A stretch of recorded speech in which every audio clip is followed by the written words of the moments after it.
हर हर महादेव, जय भोलेनाथ। तो आज के इस वीडियो में मैं आपको शिव पुराण के वर्णन के अनुसार यह बताने वाली हूँ कि भगवान भोलेनाथ की पूजा किस चीज़ से करने से कौन सी मनोकामना पूरी होती है। तो अगर आपको ये पता चल जाएगा कि कौन सी चीज़ें अर्पित करने से कौन सी मनोकामना पूरी हो सकती है, तो आप उस चीज़ को ज़्यादा मात्रा में भगवान भोलेनाथ को अर्पित कर सकते हैं संकल्प के साथ, ताकि आपकी मनोकामना पूरी हो। जैसे कि अगर अभिषेक की चीज़ें हैं तो उसकी मात्रा आप ज़्यादा बढ़ा दें, अगर दूध दही घी शक्कर है और अगर फूल पत्र है तो आप उसकी मात्रा ज़्यादा बढ़ा सकते हैं। कई और अन्य चीज़ें भी हैं तो उनकी मात्रा अगर आप बढ़ाते हैं, जैसे कि अनाज भी होता है, तो बढ़ा करके जो है आप भगवान भोलेनाथ को अर्पित कर सकते हैं ताकि आपकी मनोकामना पूरी हो। ये सभी कार्य जो है आपको संकल्प के साथ करने होते हैं कि मैं इस संकल्प की पूर्ति हेतु जो है इस चीज़ से भगवान भोलेनाथ की पूजा करने का संकल्प लेता हूँ। ऐसा आपको संकल्प लेना होगा। संकल्प मैं आपको लास्ट में बता दूंगी, वैसे संकल्प का एक अलग से भी वीडियो है तो आप देख लीजिएगा उसको।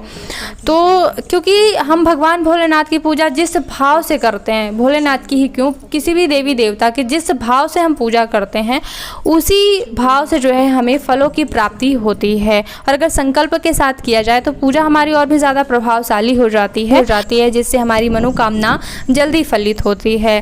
तो चलिए जानते हैं कौन सी हैं वो चीज़ें जिनसे पूजा करने से भगवान प्रसन्न होते हैं। तो मैं हूँ आपके साथ प्रियंका तिवारी और स्वागत करती हूँ आप सभी का आज के इस नए वीडियो में। अगर वीडियो पसंद आए तो आइएगा, मेरे चैनल पे बहुत महत्वपूर्ण वीडियो देती रहती हूँ तो एक बार देखिएगा, ठीक है। तो सबसे पहला वस्तु है वो है चावल। भगवान भोलेनाथ की पूजा चावल यानी कि अक्षत से करने से धन की प्राप्ति होती है। तो अगर आप अपने जीवन में धन धान्य की वृद्धि चाहते हैं तो आप चावल से यानी भगवान भोलेनाथ की पूजा अक्षत से करें। अब इसकी मात्रा कैसे बढ़ानी है, तो मात्रा आप जैसे कि एक बोरी चावल जो है भगवान को समर्पित कर सकते हैं। तो एक बोरी चावल भगवान भोलेनाथ के ऊपर नहीं डाल देना है, उस बोरी से चावल निकाल करके जो है वहाँ पर ले जा करके और फिर थोड़ा सा चावल आप अक्षत के रूप में भगवान को समर्पित करें और उस बोरी को भी मतलब समर्पित करें दूर से ही रख करके और हाथ जोड़कर बोलें जो भी आपका संकल्प रहेगा। सबसे पहले आपको संकल्प लेना होगा कि मैं अपना नाम गोत्र बोल करके, वैसे मैंने संकल्प का विस्तृत वीडियो बनाया हुआ है तो देख लीजिएगा, क्योंकि यहाँ पे अधूरी ही बता रही हूँ, वीडियो लॉन्ग हो जाता है।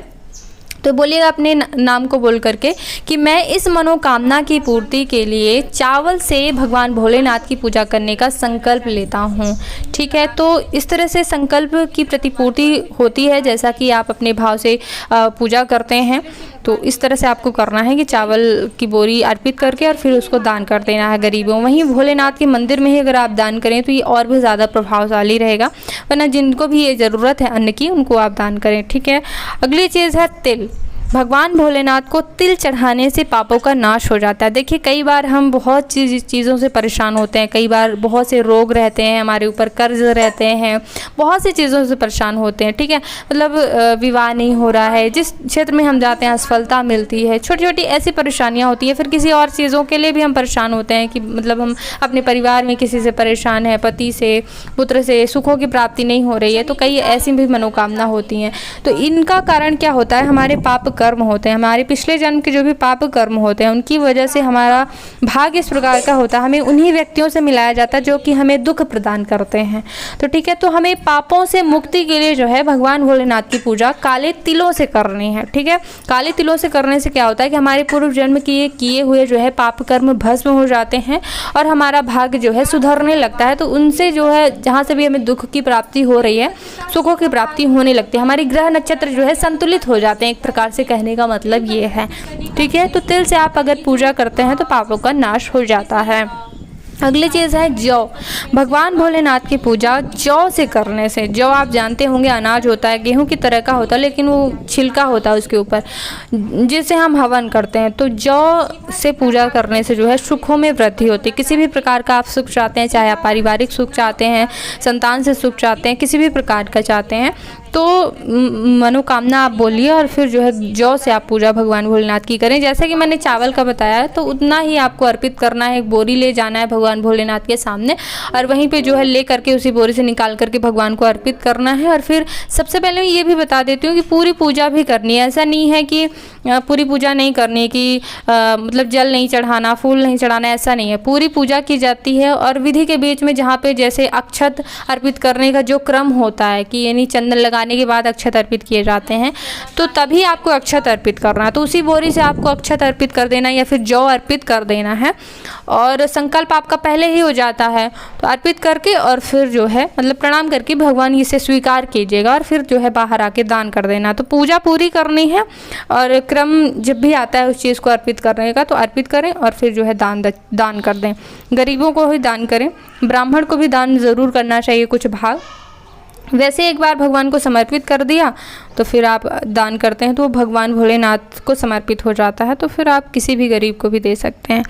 अगली चीज़ है कि अगर बुखार है, किसी प्रकार के जो है आप बीमारियों से परेशान हैं, तो आप जलधारा लगाएं। भगवान भोलेनाथ की पूजा जो है जलधारा लगाने से, जैसे कि श्रृंगी के माध्यम से कई घंटों तक जो है भगवान का अभिषेक किया जाता है, तो जलधारा से पूजा करने से जो है बुखार इत्यादि नहीं होता है। सुख और संतान की वृद्धि के लिए भी यह विधि जो है उत्तम बताई गई है, यानी कि लंबे समय तक जो है आपको भगवान भोलेनाथ के ऊपर जल से अभिषेक करना है, जलधारा लगानी है। दूसरी चीज़ है कि अगर मैं ये थोड़ा सा गुप्त रूप है, ये पुरुषों के लिए विशेष उपाय है। घी से अगर आप पूजा करते हैं, भगवान भोलेनाथ का अभिषेक ज़्यादा मात्रा में घी से करते हैं तो वीर्य में वृद्धि होती है। कई बार बहुत ज़्यादा समस्याएं जो है गुप्त रोग होते हैं पुरुषों को, तो उनसे मुक्ति मिलती है अगर आप घी से जो है अभिषेक करते हैं। अब ये ज़्यादा बताने की ज़रूरत नहीं है कि कौन से गुप्त रोग होते हैं, तो जो भी अगर आपको कोई समस्या है, संतान नहीं हो रही है, तो आप जो है इससे कर सकते हैं, भगवान भोलेनाथ का घी से अभिषेक कर सकते हैं, आपको निश्चित ही लाभ होगा। संकल्प ज़रूर ले लीजिएगा।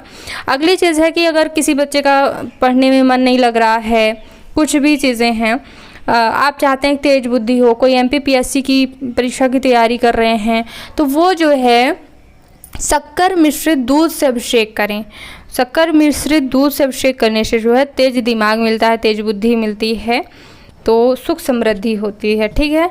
और अगली चीज़ है कि सुगंधित तेल से भगवान का अभिषेक करने से समृद्धि में वृद्धि होती है, यानी कि यश प्राप्ति, धन धान प्राप्ति, ऐसे सुख समृद्धि में वृद्धि होती है अगर आप तेल से भगवान का अभिषेक करते हैं, सुगंधित तेल से। ठीक है।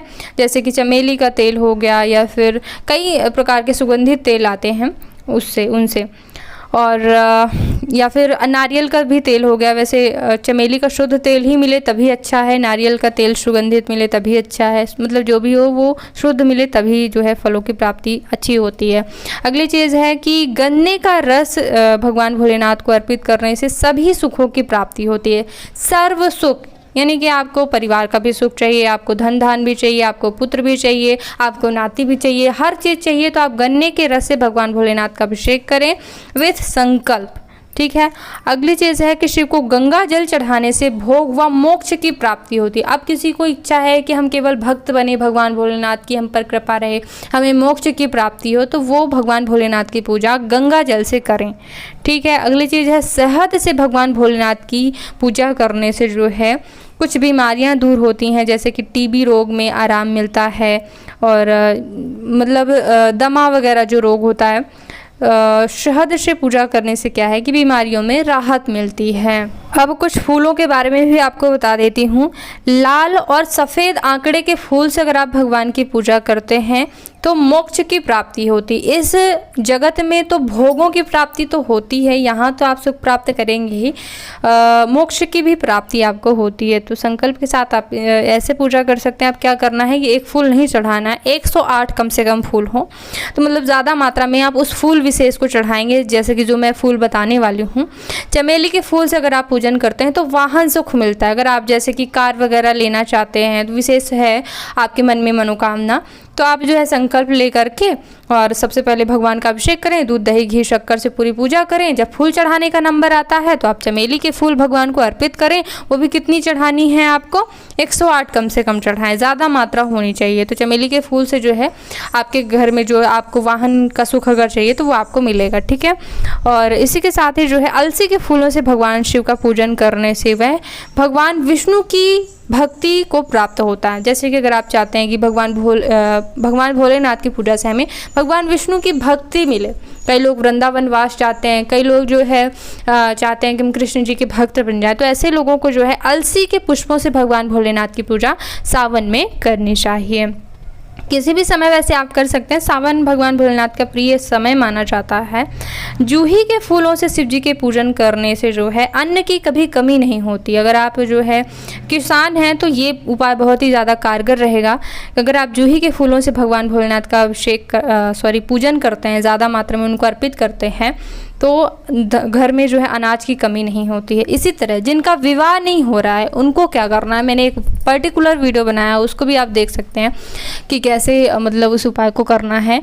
अगर आप भगवान भोलेनाथ की पूजा बेला के पुष्पों से करते हैं, बेला के पुष्प अगर आप उन्हें चढ़ाते हैं तो आपको पतिव्रता पत्नी की प्राप्ति होती है। आपके मन के अनुकूल सुंदर सुशील पतिव्रता और जल्दी विवाह होता है। जिन भी लड़कों का विवाह नहीं हो रहा वो इस उपाय को करें, संकल्प के साथ जो है पहले भगवान का पूजन करें और फिर भगवान भोलेनाथ को 108 पुष्प अर्पित करें। वैसे तो शिव पुराण में जो है शायद 1000 पुष्पों का वर्णन मैंने क्योंकि पर्टिकुलर पहले वीडियो बनाया हुआ था, संख्या आज याद नहीं है, तो मतलब ज़्यादा मात्रा में फूल चढ़ाने हैं। तो आप कई सोमवार इस उपाय को करें। कोई भी उपाय आपको एक दिन में लाभ नहीं करता है, कई सोमवार आप इन उपायों को करें, निश्चित ही इसी वर्ष आपको लाभ मिलेगा। श्रद्धा विश्वास अगर होता है तो ज़रूर लाभ होता है। इसी के साथ ही जूही के फूल से भगवान भोलेनाथ की पूजा करने से घर में अन्न की कमी नहीं होती है। दूसरा है कनेर के फूल जो पीले पीले आते हैं, उनसे पूजा करने से जो है नए वस्त्र मिलते हैं। किसी को मतलब कपड़ों का बड़ा शौक होता है तो वो इस उपाय को अपना सकते हैं। हर श्रृंगार के फूलों से पूजा करने से, हर श्रृंगार के फूल से भगवान भोलेनाथ की पूजा करने से सुख संपत्ति में वृद्धि होती है। यानी कि हर प्रकार का सुख, हर प्रकार की संपत्ति में वृद्धि होती है हर श्रृंगार के फूलों से भगवान की पूजा करने से। ठीक है, नहीं मिल रहे हैं ज़्यादा मात्रा में तो कम से कम आप 11 चढ़ाएँ। इस तरह से 11, 21, 51 ऐसे आप फूल चढ़ाएँ। हर सोमवार को चढ़ाएँ, हर सावन का सोमवार जो होता है, या फिर पूरे सावन आप इस उपाय को कर सकते हैं। 5, 10 मतलब 11 चढ़ाएँ रोज़, हर पूरे सावन ऐसे आप उपाय कर सकते हैं। धतूरे के फूल के पूजन से जो है भगवान शंकर सुयोग्य पुत्र प्रदान करते हैं। याद रखिएगा, अगर किसी को संतान प्राप्ति की मतलब संतान नहीं हो रही है, संतान सुख की समस्या है, तो वो संतान की प्राप्ति के लिए जो है धतूरे के फूल से भगवान भोलेनाथ का पूजन करें।